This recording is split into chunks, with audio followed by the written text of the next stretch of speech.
नमस्कार। बुध प्रधान कन्या राशि के जातकों के लिए अक्टूबर 2020 का मासिक राशिफल किस तरह की फल सूचनाएं लेकर आ रहा है, इसकी संपूर्ण चर्चा वृतांत लेकर हम आप सभी के सम्मुख यहाँ हाजिर और उपस्थित हैं। गोचरीय व्यवस्थाओं का अध्ययन करेंगे कि ग्रह किस तरह की परिवर्तनशीलता को सामने रख रहे हैं और उसके बाद प्रत्येक क्षेत्र विशेष के साथ में जुड़ी हुई चर्चाएं।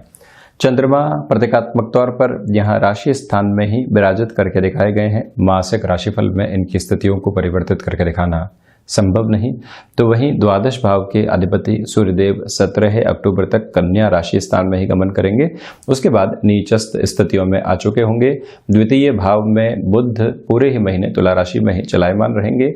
तो वहीं केतु और राहु अपनी स्थितियों को परिवर्तित कर चुके हैं। जहां केतु अब वृश्चिक में प्रवेश कर चुके हैं, तो वहीं राहु भी मिथुन से निकलकर वृषभ में प्रवेश कर चुके हैं। पराक्रम भाव में केतु की स्थितियां शुभकर कही जा सकती है। चतुर्थ में देवगुरु बृहस्पति अब मार्गी भी हो चुके हैं। नैसर्गिक तौर के ऊपर फलाफल को बढ़ाने वाले होंगे। 20 नवंबर तक देवगुरु यहां धनु राशि स्थान में ही और उसके बाद अपनी नीचस्थ स्थितियों में प्रवेश कर जाएंगे। पंचम में शनिदेव लगातार गतिमान हैं और अब मार्गी भी हो चुके हैं। तो वहीं 4 अक्टूबर के बाद से मंगल की स्थितियां सप्तम भाव में ही रहने वाली है, किंतु वक्री रहेंगे ग्रहों में सेनापति।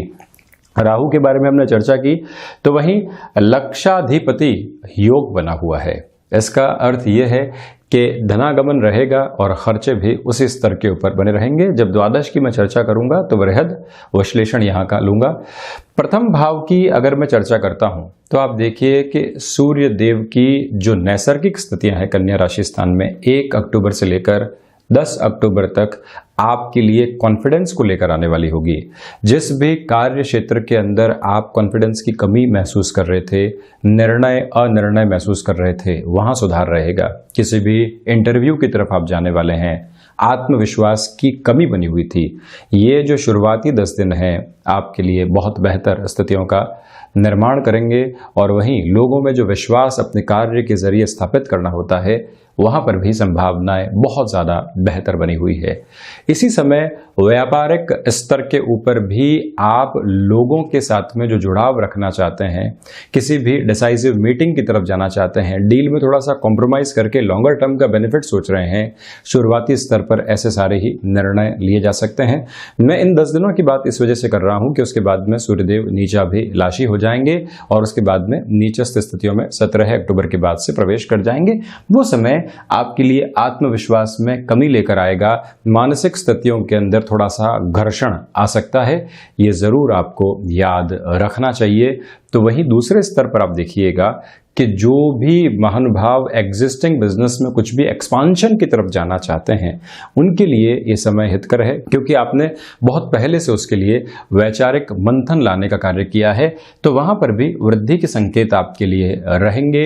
सोलर संबंधी कामकाज, इलेक्ट्रॉनिक इक्विपमेंट संबंधी कार्य क्षेत्र और उसमें भी जो कार्य बहुत अधिक भागदौड़ के साथ में जुड़ा होता है, जहां व्यक्ति खुद को तपाता है और निखार कर बाहर लेकर आता है, ऐसी सारी गतिविधियों में आपके लिए प्रॉफिटेबल अप्रोच नजर आ रही है।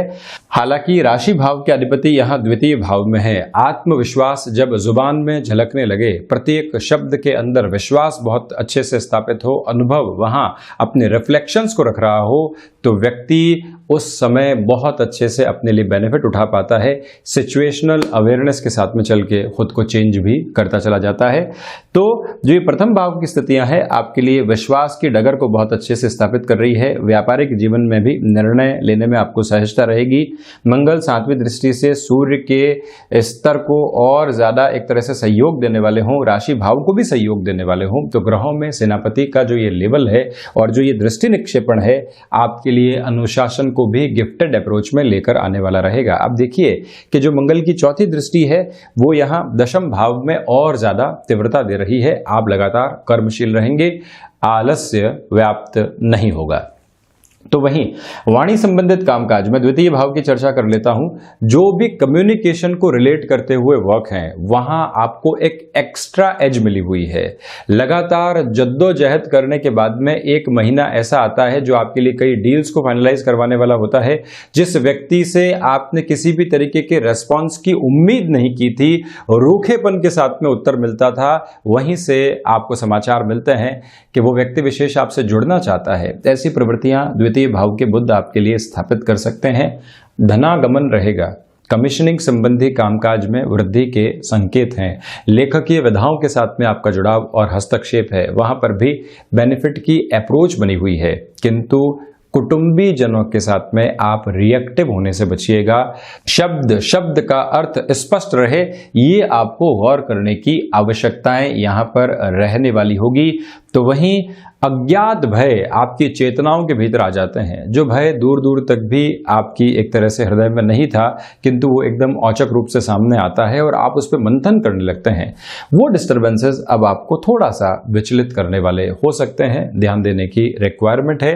तो वहीं ये भी समझकर हमको चलना होगा कि जो भी कार्य क्षेत्र दूरी के साथ में जुड़े हुए हैं, इंपोर्ट एक्सपोर्ट संबंधी कामकाज हो गए, उन सारे क्षेत्रों के अंदर आपके लिए फिर से रफ्तार यहाँ आ सकती है।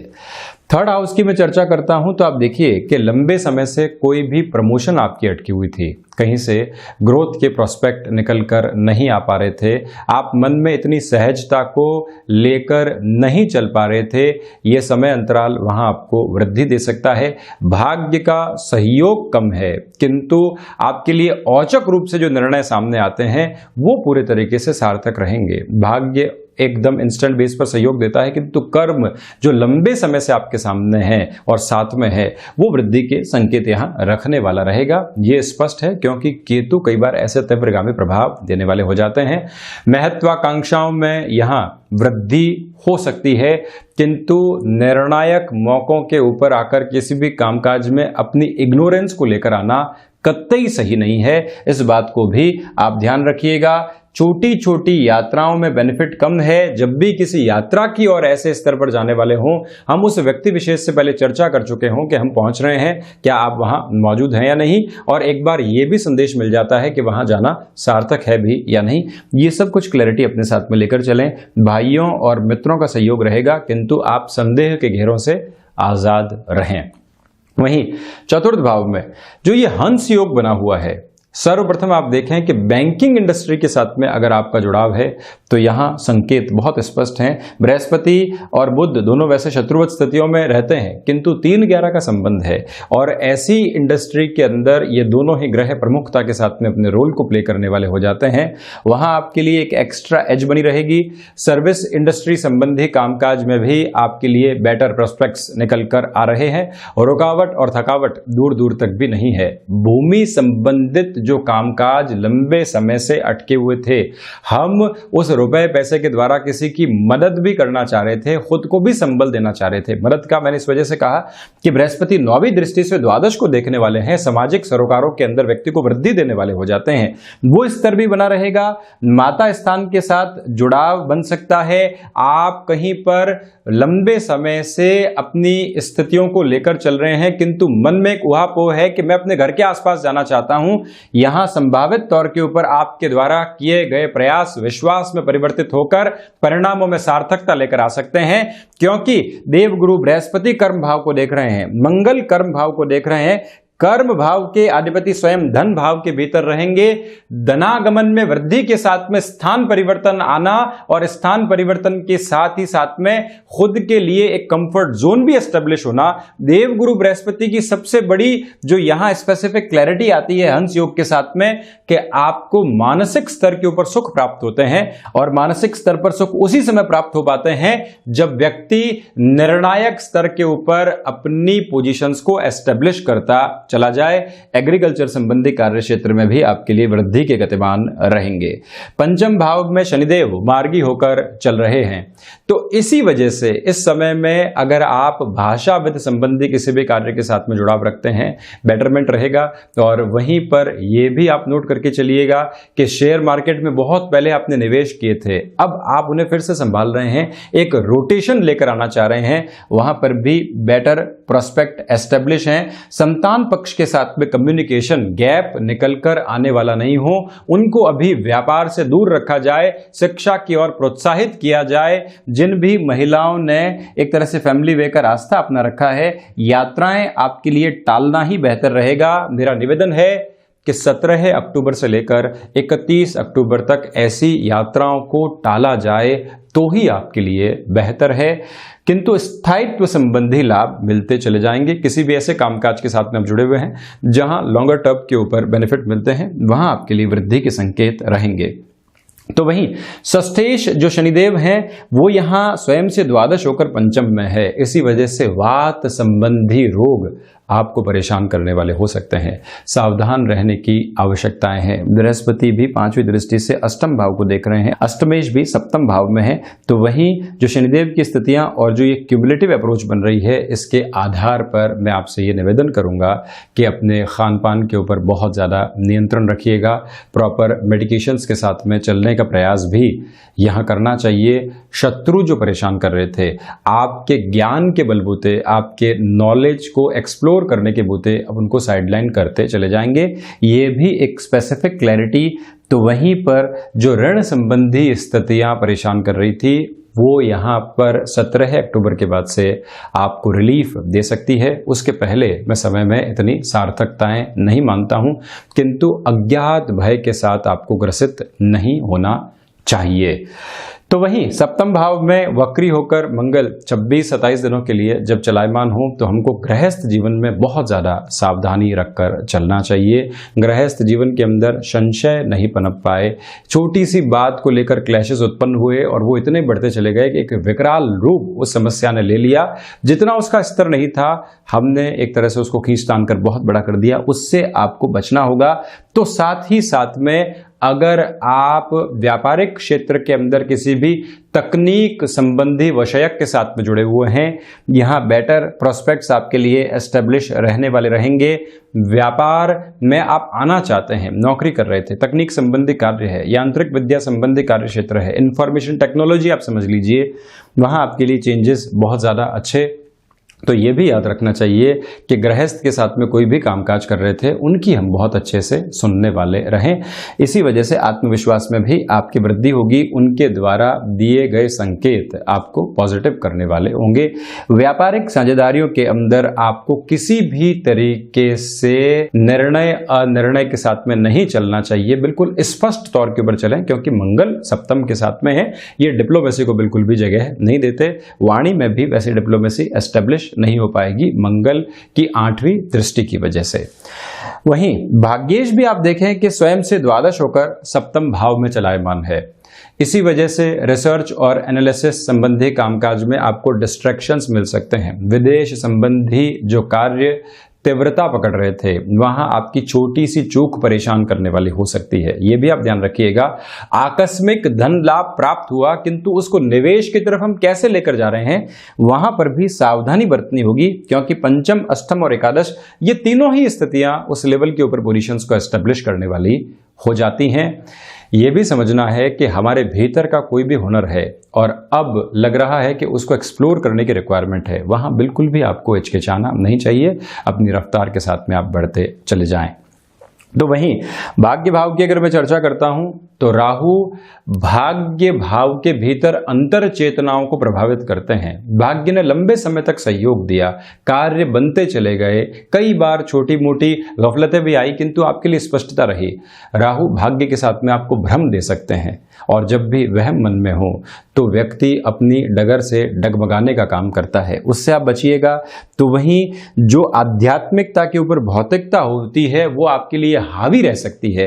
फ्लेक्सिबल अप्रोच को लेकर चलिएगा, क्योंकि आध्यात्मिकता दूरदर्शिता को जन्म देती है, इन डेप्थ एनालिसिस को करने का एक तरह से भीतर मादा देती है, उसको साथ में लेकर चलना होगा। दूसरी प्रवृत्तियों से बचिएगा, यहां अनुभव धोखा दे सकते हैं। सिचुएशनल पोजीशंस के साथ में चलना बेटर है।